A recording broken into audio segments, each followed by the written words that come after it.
तो चलिए शुरुआत करते हैं ईडियम्स एंड फ्रेजेस की। सबसे पहला ईडियम आपकी स्क्रीन के ऊपर है, at the spur of the moment. इसका मतलब होता है कोई चीज़ अगर अचानक से हो रही है, स्पॉन्टेनियसली हो रही है, हाथों हाथ हो रही है, जिसको हमने प्लान नहीं किया था, कोई चीज़ बिना प्लानिंग के हो रही है, बिना ऑर्गेनाइजेशन के हो रही है, एट द मोमेंट कोई चीज़ हो गई है, तो वो at the spur of the moment है। मतलब उस क्षण में एकदम से हो गई है बिना किसी प्लानिंग के। I had to leave the town on the, या फिर at the spur of the moment, एक ही बात है।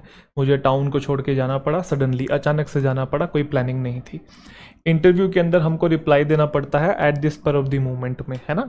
इंस्टेंटली और स्पॉन्टेनियसली जो आपके दिमाग में चल रहा है वही आपको हाथों हाथ बताना पड़ता है। आप अपने प्री प्लान क्वेश्चंस प्रिपेयर करके नहीं आ सकते, क्योंकि इंटरव्यू में कुछ भी पूछा जा सकता है। तो you have to reply at the spur of the moment. अगला है all in all. All in all का मतलब है ऑन दी होल, या फिर ऑल थिंग्स कंसिडर्ड। जैसे कि मैंने आपको 10 बातें बताई और 10 अलग अलग बातें थी, तो फिर मैं बोलता हूँ ना कुल मिला के ये निचोड़ है, बोलते ना ऐसा, तो वही है ऑल इन ऑल। मतलब सारी चीज़ों को कंसिडर करें, 10 की 10 चीज़ों को देख ले तो कुल मिला के ये चीज़ निकल रही है। तो कुल मिलाकर, clear. All in all it's been a good year. हो सकता है जनवरी आपका सही गया हो, फरवरी ना गया हो सकता है मार्च अप्रैल मई सही गए हों, आगे के फिर महीने सही ना गए हों। तो अगर हम 12 महीनों को मिला के देखें, all in all it's been a good year, अच्छा साल था, ठीक है। All in all it was a good party. मतलब लड़ाई भी हुई, अपनी मस्ती भी हुई, डांस भी हुआ, ड्रिंक भी पी, है ना, सब मज़े किए हमने, बट हाँ ठीक थी, ठीक है, झगड़ा होने के बावजूद भी। ऑल इन ऑल जो क्रिटिसिज्म था वो सही था, जो उसको आलोचना की गई वो बिल्कुल सही थी। अगला है एप्पल पाई ऑर्डर। ये तो बचपन से पढ़ते आ रहे हैं। कोई चीज़ परफेक्ट ऑर्डर में है या फिर सुव्यवस्थित है, मतलब कोई चीज़ नीट एंड क्लीन है, जो चीज़ जहाँ पे होनी चाहिए वहाँ पे है, तो हम कहते हैं वो चीज़ एप्पल पाई ऑर्डर में है। Please put everything in apple pie order before you leave. जाने से पहले सारी चीज़ें एप्पल पाई ऑर्डर में रखो। मतलब अगर आप सो के उठ रहे हो तो ब्लैंकेट को अच्छे से तय लगाओ, जो चादर है, बेडशीट है, उसे अच्छे से आप सही करके जाओ, ठीक है। और जो सामान आपका पड़ा है ड्रॉअर में, जो सामान है उसे अच्छे से रखो, ठीक है। सामान मतलब बिखरा हुआ ना हो, चीज़ें जहाँ पे जो होनी चाहिए वहाँ पे वो हो, तो मतलब एप्पल पाई ऑर्डर में है, परफेक्ट ऑर्डर में है। उनका जो हाउस है वो हमेशा एप्पल पाई ऑर्डर में रहता है, मतलब हमेशा नीट एंड क्लीन रहता है, सब कुछ बिखरा हुआ नहीं रहता है। अगला है एट क्लोज क्वार्टर्स। इसका मतलब है क्लोज एग्जामिनेशन या फिर from a short distance away. मतलब जब हम किसी चीज़ को बड़ी बारीकी से या बड़े नज़दीक से देखते हैं तब हम कहते हैं क्लोज क्वार्टर, या किसी इंसान को जब हम बड़े नज़दीक से देखते हैं तब भी हम यूज़ करते हैं क्लोज क्वार्टर, बहुत ही नज़दीक से। Many of my friends prove selfish eight close quarters. वैसे तो दोस्त बनते हैं, उगते सूरज को सब सलाम कर रहे हैं, बट अगर आपको कोई प्रॉब्लम आ रही है उस समय आपको पता लगता है कि कौन आपका फ्रेंड है कि नहीं है। तो जब नज़दीक से किसी को जानो ना तब पता लगता है कि वो सही है कि नहीं है। अधिकतर दोस्त सेल्फिश ही निकलते हैं। तो जब नज़दीक से किसी को जानो at close quarters. When you see famous people at close quarters they always appear much smaller than you imagine them. हम अब टीवी पे देख रहे हैं या फिर थिएटर में जाके देख रहे हैं, यूट्यूब पे देख रहे हैं, बड़े बड़े सेलिब्रिटीज़ हैं, प्रोमिनेंट पर्सनालिटीज़ हैं, है ना, हमको इतने बड़े बड़े लगते हैं, ठीक है। कुछ बच्चों को तो टीचर्स भी आज के टाइम पे सेलिब्रिटी लग रहे हैं। अरे टीचर है, मस्त लाइफ जी रहे हैं, इनकी ये ज़िंदगी जन्नत तो है।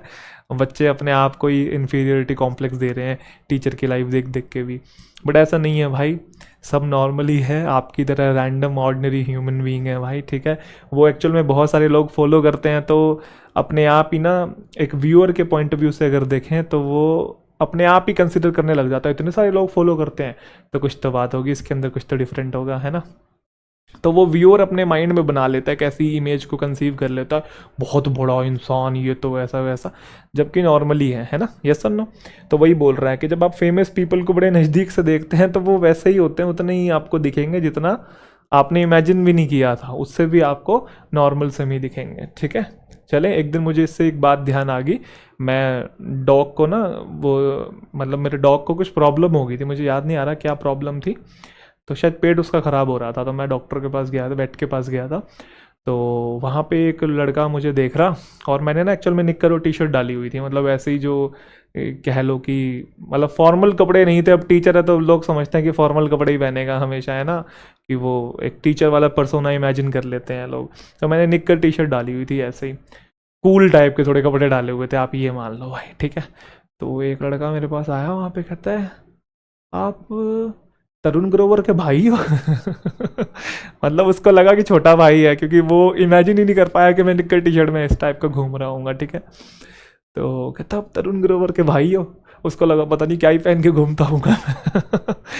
तो मैं फ़ोन में उससे यूपीआई कुछ पेमेंट कर रहा था, अपने पिन डाल रहा था। तो मैं कहा मैं तरुण ग्रोवर ही हूँ, तरुण ग्रोवर का भाई हो। कहता ओह गुड मॉर्निंग सर। तो हो जाता है कभी। तो अगर आप क्लोज क्वार्टर से देखेंगे तो बड़े नज़दीक से देखेंगे तो सब सिंपल ही चीज़ें हैं भाई, ठीक है।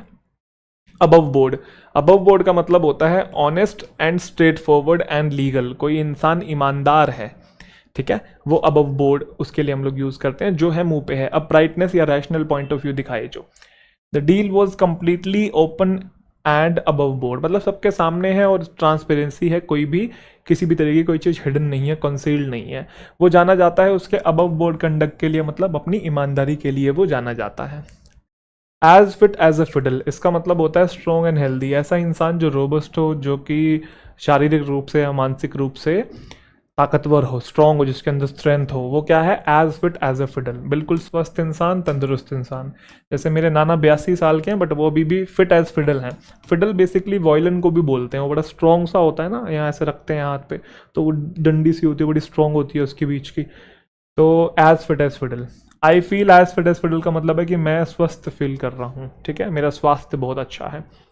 At a loose end, at a loose end का मतलब है अनऑक्यूपाइड या फिर अनएम्प्लॉयड। कोई इंसान खाली पीली वेला बैठा है, जिंदगी में कुछ नहीं कर रहा है बिना कुछ काम के, है ना, तो वो है, ठीक है, आइडल है। If you find yourself at a loose end, अगर आप अपने आप को ये पाते हैं कि आप लूज एंड में, मतलब आप कुछ काम नहीं कर रहे हैं, तो आप बाथरूम साफ कर सकते हैं। मतलब आपको लगे कि आपके पास कोई काम नहीं है, खाली बैठे हैं, क्या करें, तो रूम साफ कर लें, बाथरूम साफ कर लें, ड्रॉर साफ कर लें, किताबें सेट कर दें, या कुछ भी प्लान बना ले आगे फ्यूचर में क्या करना है, ठीक है। He has been at a loose end ever since he lost his job, जब से जॉब गई है तब से वो अनऑक्यूपाइड है, आइडल सिट कर रहा है, आइडल इसको बोलते हैं, ठीक है। एट लॉगर हेड्स, इसका मतलब होता है किसी के साथ कॉन्फ्लिक्ट में होना या किसी के साथ आर्ग्यूमेंट्स हो जाना और स्ट्रांगली डिसएग्री करना उस इंसान से, ठीक है जी, कोई दिक्कत।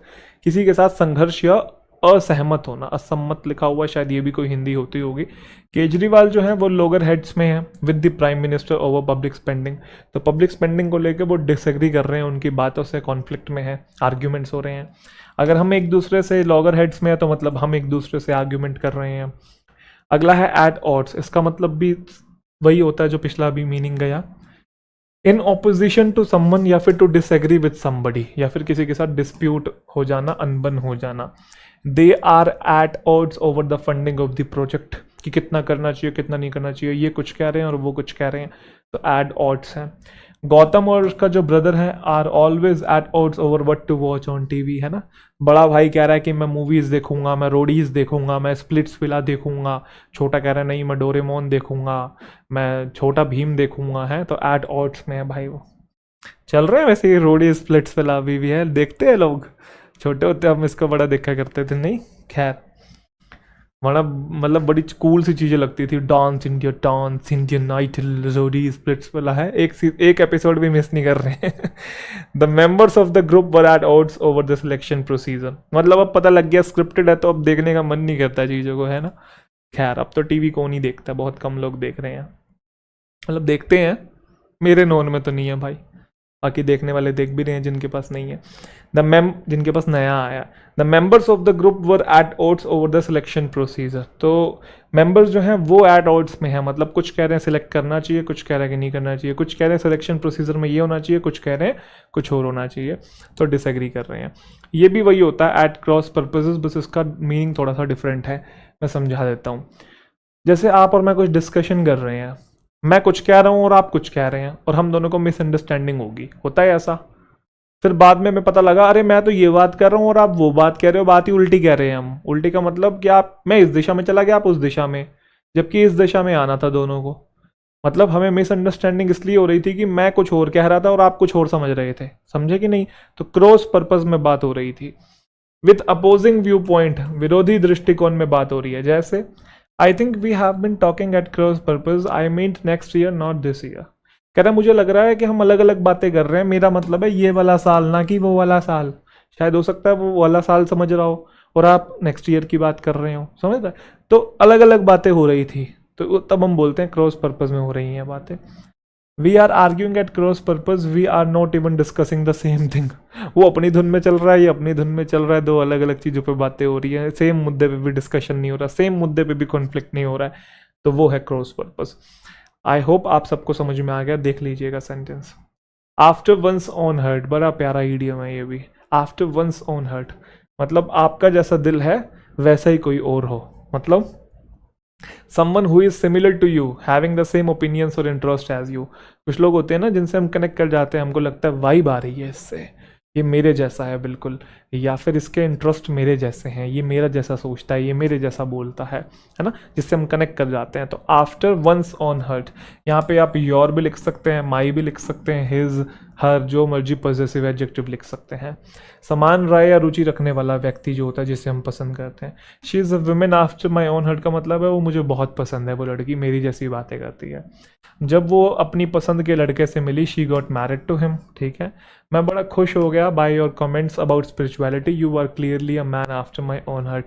मतलब शायद मुझे स्पिरिचुअलिटी पसंद है, अगर सामने वाला भी स्पिरिचुअलिटी के बारे में बात कर रहा है तो मुझे बहुत अच्छा लग रहा है, तो he is the man after my own heart. I hope my point got clear. चले जी, अगला है एट द बॉटम ऑफ। क्या मतलब है जी?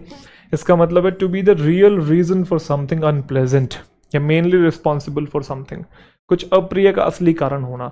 जैसे हम कहते हैं ना, नाश की जड़ तो यही है, इन सारी चीज़ों का कारण ये है, तो वो उसको बोलते हैं at the bottom of. The desire for money is at the bottom of much of the world's violence. मतलब पूरी दुनिया में जो ये वायलेंस हो रहा है ना, उसका मेन कारण जो है वो डिज़ायर ऑफ मनी है, डिज़ायर फॉर द मनी है। I do not know for certain why she dislikes you. मुझे नहीं पता कि वो तुम्हें क्यों पसंद नहीं करती है, बट मुझे ये डाउट है कि जेलसी जो है ये मुख्य कारण है, ये असली कारण है, किसी गलत चीज का असली कारण होना। एट लॉस, एक्चुअल में ये एट अ लॉस होता है, ठीक है। Not know what to do, और से आप कंफ्यूज हैं, आप डिलेमा में हैं, आप पजल हो गए हैं, परप्लेक्स हो गए हैं, बैफल हो गए हैं, सारे सिनोनिम्स बोल दूंगा मैं, है समझ में नहीं आना, कंफ्यूजन हो जाना। I was so surprised that I was at a loss for words. मेरे पास शब्द ही नहीं था कहने के लिए, मैं कहता क्या। I was terribly confuse, really eight loss, मैं कन्फ्यूजन में था, मुझे समझ में नहीं आया क्या बोलना है। एट डैगर्स ड्रॉन, डैगर्स पता है आपको, डैगर्स खंजर को बोलते हैं हम लोग, और ड्रॉन का मतलब किसी के प्रति निकालना, अगेंस्ट निकालना, तो किसी को चाकू दिखा रहे हैं आप, समझ गए, तो वो है daggers drawn.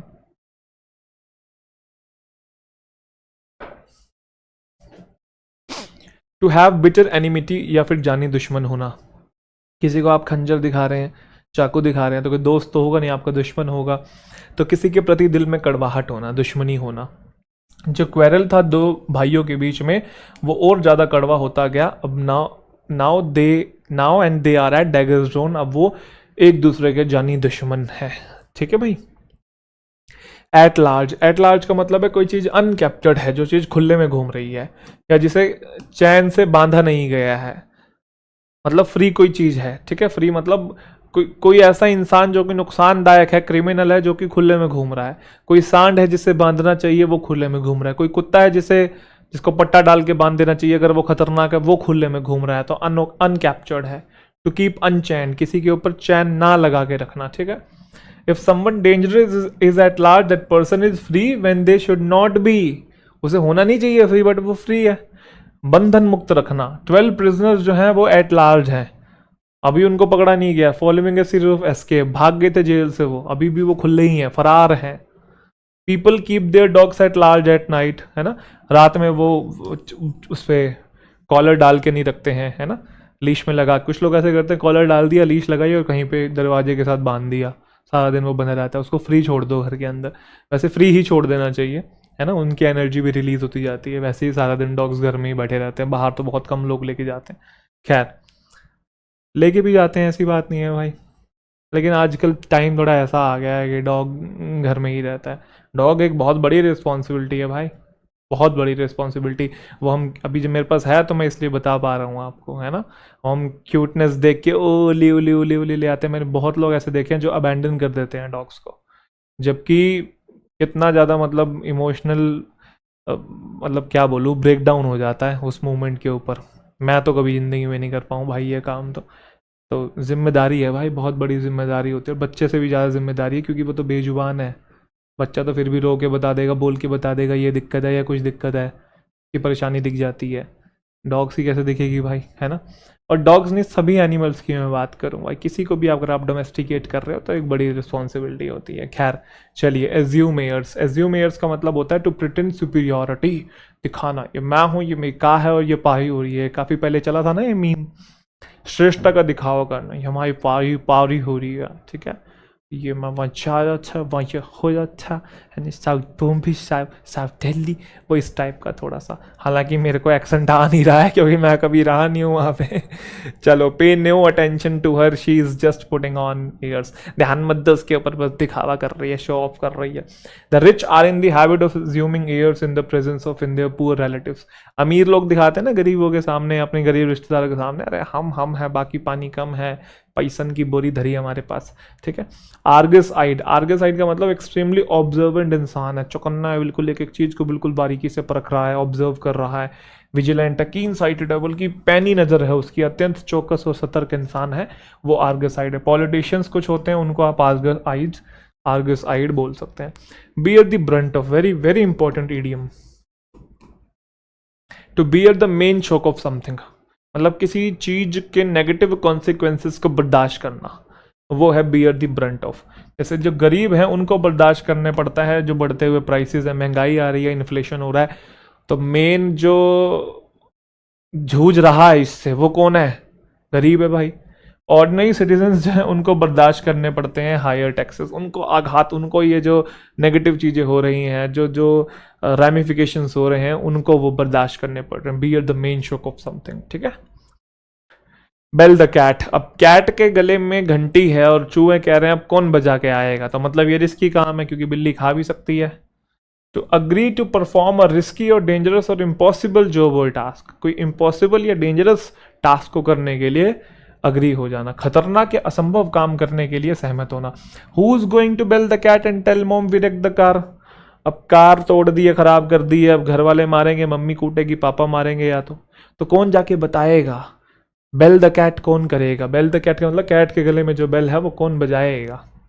Bit defiance, very important रीडियन at the same time.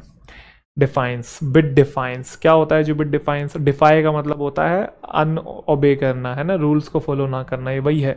To ignore और रिफ्यूज टू सबमिट, नजरअंदाज करना, ओबे ना करना, ठीक है, डिसरिगार्ड कर देना, मना कर देना, सामने वाले का कहना ना मानना।